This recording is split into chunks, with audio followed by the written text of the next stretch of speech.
নারায়ণগঞ্জের ফতুল্লায় পরিত্যক্ত অবস্থায় উদ্ধার করা হয়েছে ৫ বস্তা ভোটার এনআইডি কার্ড, পোলিং অফিসারের কার্ড আর নির্বাচনী কাজে ব্যবহৃত সিল। রোববার সন্ধ্যায় ঢাকা নারায়ণগঞ্জ লিংক রোডের ফতুল্লা স্টেডিয়াম এলাকায় স্থানীয়রা এসব বস্তা দেখতে পান। প্রত্যক্ষদর্শীরা জানান, একটি সাদা গাড়ি এসে বস্তাগুলো ফেলে রেখে দ্রুত চলে যায়। প্রথমে সেগুলো ময়লার বস্তা মনে হলেও ভেতরে এনআইডি কার্ড ও নানা গুরুত্বপূর্ণ সামগ্রী মেলে।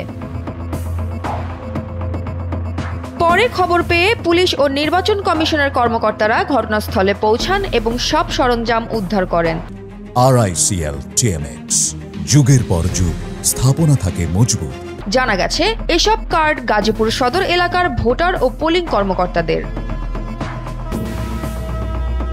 নারায়ণগঞ্জ জেলার অতিরিক্ত পুলিশ সুপার জানিয়েছেন, উদ্ধারকৃত সামগ্রী এখন নির্বাচন কমিশনের অফিসে আছে, তদন্ত চলছে।